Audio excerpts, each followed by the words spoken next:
Assalamualaikum warahmatullahi wabarakatuh. Halo semuanya, bagaimana kabar kalian? Semoga semuanya dalam keadaan sehat walafiat. Guys, hari ini saya akan mereaksi sebuah video yang lagi viral, yang lagi hits, yang lagi rame-ramenya di dalam dunia perpolitikan. Kita jangan sampai ketinggalan informasi yang sangat viral ini ya guys, kita wajib menontonnya. Tapi sebelum menonton jangan lupa subscribe, like, dan komen.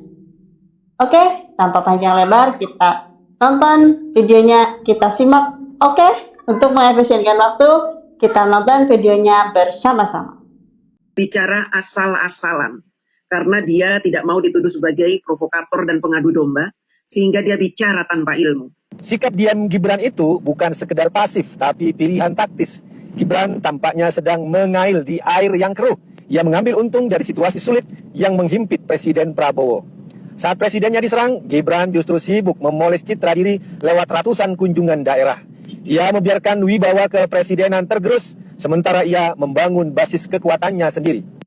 Anak banteng ini bahkan tidak memahami peribahasa mengail di air yang keruh. Peribahasa yang dia gunakan ini sangat tidak cocok dengan tuduhan dia terhadap Mas Gibran. Tadi di awal saya sudah menyebutkan bahwa menjawab isu bukan tugas Wapres, melainkan tugas garda terdepan kepresidenan. Karena dia goblok, baiklah saya jelaskan. Jika Mas Wapres mengail di air yang keruh, tentu beliau memanfaatkan situasi panas ini untuk kepentingan pribadi. Dengan cara apa? Bukan dengan diam. Bukan dengan bekerja, bukan dengan mengabaikan isu. Jika Mas Gibran diam mengabaikan isu lalu tetap bekerja, artinya bukan mengail di air yang keruh, goblok. Mengail di air yang keruh itu, kalau dianalogikan, Mas Gibran ini memanfaatkan isu. Dengan cara apa? Dengan cara ikut menyindir Bapak Prabowo, atau ikut menjawab isu tanpa koordinasi dengan garda terdepan presiden.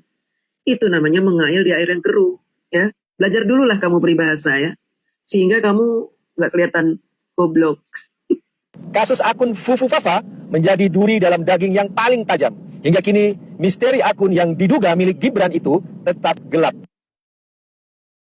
Setelah gagal menjawab tuduhan bahwa dia memprovokasi, mengadu domba antara Bapak Prabowo dan Gibran, sekarang dia bawa-bawa Fufu Fafa. Padahal kita semua tahu dan saya masih punya bukti-buktinya bahwa akun Fufu Fafa ini yang menemukan adalah orang PDIP. Bukti-bukti rekayasa yang mereka buat untuk menjuruskan akun Fufu Fafa sebagai milik dari Mas Gibran, yang membuatnya, merekayasanya adalah orang PDIP. Siapa orang PDIP? Akan segera ketahuan jika dia terus-menerus memaksa kita untuk mencari tahu siapa orang PDIP yang menemukan akun Fufu Fafa. Saya masih punya bukti-buktinya. Dan ini ada keterlibatannya dengan moderator dari Kaskus. Karena yang menghapus 2000-an postingan Fufu Fafa adalah moderator Kaskus. Mereka menghapus postingan-postingan yang menjurus kepada pemilik asli akun Fufu Fafa. Sengaja postingan tersebut dihapus supaya orang tidak menemukan kejanggalan dari akun tersebut yang dituduh milik Mas Gibran. Padahal bukan. Orang ini saking gobloknya, dia bingung menjawab tuduhan kita bahwa dia sedang mengadu domba antara Bapak Prabowo dengan Mas Gibran, sehingga dia larinya ke lain hal. Fufu Fafa yang tidak ada kaitannya dengan kerja Mas Gibran keliling Indonesia yang dia tuduh sebagai manuver. Kenapa dia melakukan itu? Karena dia goblok. Pembenci memang akan berubah menjadi goblok ketika dia pelihara kebenciannya. Karena dia bingung untuk menjatuhkan orang yang berkualitas, sehingga tuduhannya gampang kita patahkan. Publik ingat betapa keji dan sadisnya serangan konten akun itu terhadap pribadi dan keluarga Presiden Prabowo. Ironisnya, mesin hukum pemerintah nampak tak berdaya mengungkap kebenarannya. Isi postingan Fufu Fafa menurut dia sadis. Menurut saya, di tahun 2014 sampai tahun 2019, kesadisan itu dilakukan oleh kedua belah pihak. Orang yang mendukung Prabowo dan orang yang mendukung Pak Jokowi. Kenapa narasi-narasi sadis kedua belah pihak ini bisa terjadi? Karena masing-masing membela pilihannya, termasuk Guntur Romli. Dalam postingan-postingan dia di tahun 2014 sampai 2019 juga tertulis kata-kata yang sadis, tidak beretika.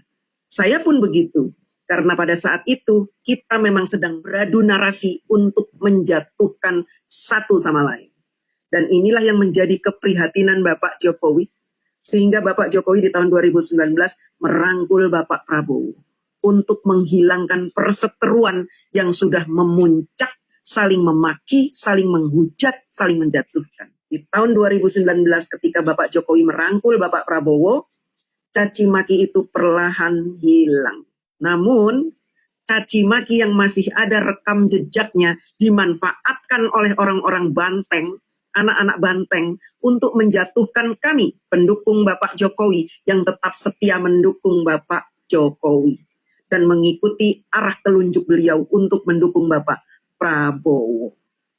Tidak usah munafik kalian semua itu, anak-anak Banteng, dan juga yang tidak mendukung Pak Jokowi. Tuduhan, caci maki, hujatan kepada Bapak Jokowi lebih sadis.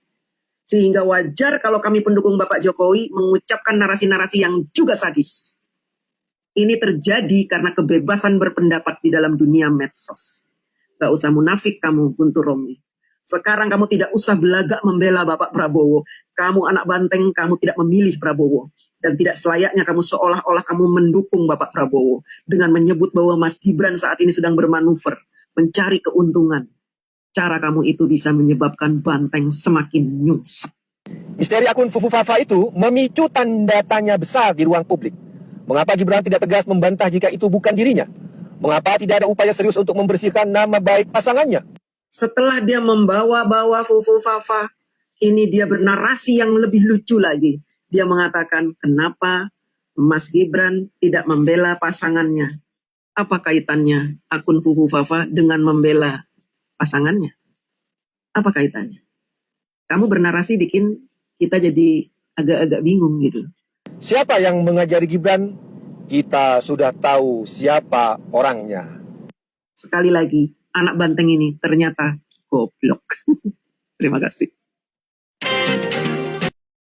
Oke guys, itu tadi videonya sudah kita simak bersama-sama. Bagaimana menurut kalian semua guys? Pasti semuanya punya pendapat masing-masing. Silahkan untuk pendapatnya kalian tulis di kolom komentar. Tapi ingat, berkomentarlah dengan bijak, dengan menggunakan kata-kata yang sopan, karena kita sebagai orang Indonesia itu harus cinta perdamaian. Semoga video ini bermanfaat untuk kita semua. Wassalamualaikum warahmatullahi wabarakatuh.